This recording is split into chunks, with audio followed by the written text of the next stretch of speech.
ከመከራዬ በፊት ከእናንተ ጋር ይህን ፋሲካ ልበላ እጅግ እመኝ ነበር። ወንጌልን ለድሆች ሰብክ ዘንድ ቀብቶኛልና፣ ለታሰሩት መፈታትን ለዕውሮች ማየትን አውጅ ዘንድ ልኮኛል። የተጠቁትን ነፃ አወጣ ዘንድ የተወደደችውን የጌታን ዓመት ለሕዝቡ ሰብክ ዘንድ ልኮኛል። እንዳይፈረድባችሁ እናንተም አትፍረዱ፣ እንዳትኮነኑ እናንተም ማንንም አትኮንኑ። ይቅር በሉ እናንተም ይቅር ትባላላችሁ። ጌታ ሆይ መንገድህን አሳየን።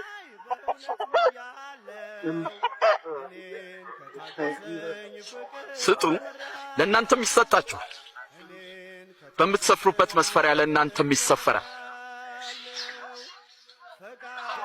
ዕውር ዕውርን ይመራ ዘንድ አይችልም፣ ምክንያቱም ሁለቱም በጉድጓድ ይወድቃሉ። በራስ ዓይን ውስጥ ያለውን ግንድ ሳታይ በወንድም ዓይን ያለውን ጉድፍ ለምን ታያለህ?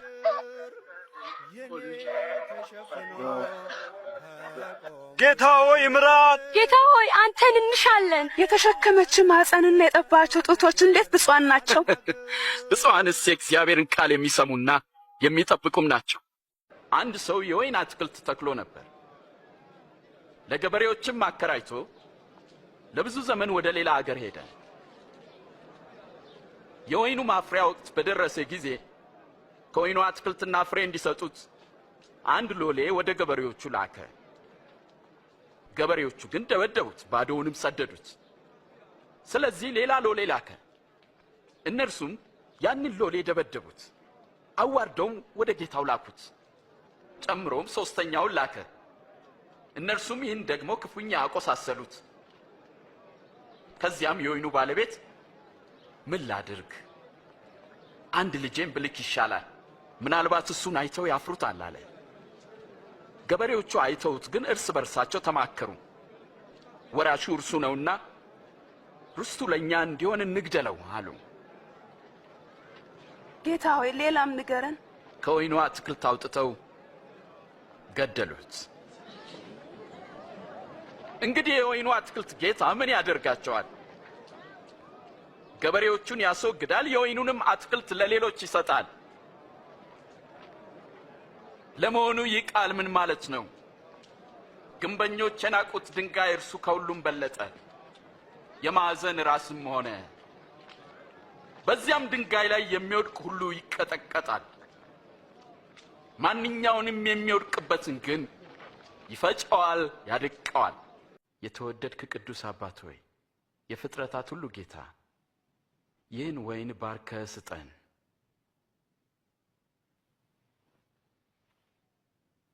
ይህን እንካችሁ በመካከላችሁ ተካፈሉት። እላችኋለሁ የእግዚአብሔር መንግሥት እስክትመጣ ከዚህ የወይን ፍሬ አልጠጣም።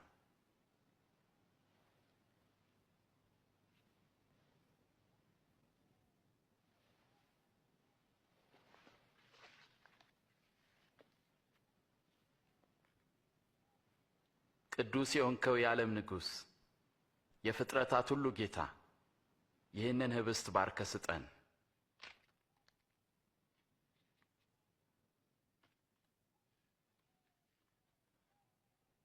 ይህ ስለ እናንተ የሚሰጠው ሥጋዬ ነው።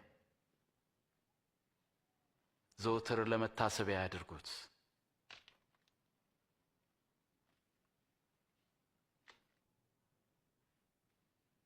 ይህ ጽዋ ስለ እናንተ ለሚፈሰው ደሜ የሚሆን አዲስ ኪዳን ነው።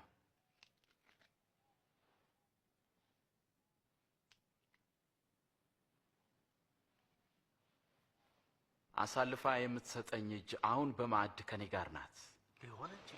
የሰው ልጅ እንደተወሰነው አልፎ ይሰጣል። አሳልፎ ለሚሰጠው ለዚያ ሰው ግን ወዮ። ሊሆን አይችልም፣ ሊሆን አይችልም፣ ሊሆን አይችልም። ከዳተኛውን ንገረን።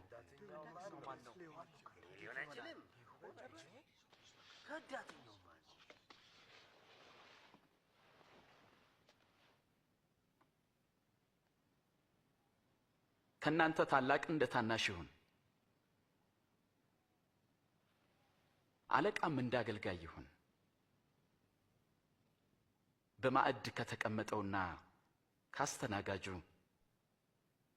ማንኛው ታላቅ ነው? የተቀመጠው አይደለምን? እኔ ግን በመካከላችሁ እንደሚያገለግለው ነኝ። እናንተም በፈተናዎቼ ከኔ ጋር ጸንታችሁ ኖራችሁ አባቴ እኔን እንደሾመኝ እኔ ደግሞ በመንግስቴ በማዕዴ ትበሉና ትጠጡ ዘንድ በ12ቱም እስራኤል ነገድ እንድትፈርዱ በዙፋኖች ትቀመጣላችሁ። ስለዚህ ከዳተኛ የለም ማለት ነው። ስምዖን ሆይ ሰይጣን ሁላችሁንም ሊፈትናችሁ ፈለገ፣ እንደ ስንዴ ሊያበጥራችሁና ሊፈትናችሁ አብዝቶ ለመነ። ግን እምነትህ እንዳይጠፋ ስላንተ ማለዱ። አንተም ወደ እኔ በተመለስ ጊዜ ወንድሞችን አጽና። ጌታ ሆይ እኔ ካንተ ጋር ለመታሰርና ለመሞትም ዝግጁ ነኝ። አስተውል ጴጥሮስ፣ ዛሬ ዶሮ ከመጮሁ በፊት አላውቀውም ብለህ 3 ጊዜ ትክደኛለህ።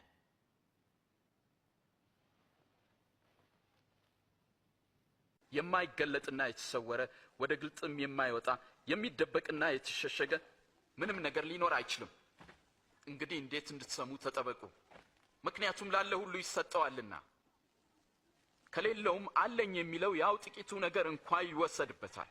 መምህር፣ እናትና ወንድሞች ከውጭ ቆመው ሊያዩ ይፈልጋሉ። እናትና ወንድሞቼ እግዚአብሔርን ቃል የሚሰሙና የሚታዘዙም ናቸው። ነገር ግን ከሕግ አንዲት ነጥብ ከምትወድቅ ይልቅ ሰማይና ምድር ቢያልፍ ይቀላል እላችኋለሁና እናንተ የምታዩትን ብዙዎች ነቢያትና ነገሥታት ሊያዩ ወደዱ፣ አላዩም። የምትሰሙትን ሊሰሙ ወደው አልሰሙም። ምን እናድርግ? በሕግ የተጻፈው ምንድን ነው? እንዴትስ ታነበዋለህ? ጌታ አምላክህን በፍጹም ልብ፣ በፍጹም ነፍስ፣ በፍጹም ኃይል ሐሳብህም ውደድ፣ ባልንጀራህንም እንደ ራስ አድርገህ ውደድ። ትክክል ነህ። ሕግም ፈጽም በሕይወትም ትኖራለህ። ጎረቤቴ ማን ነው? መቼም እነዚያ ወታደሮች አይሆኑም። ቄሳርስ ቢሆን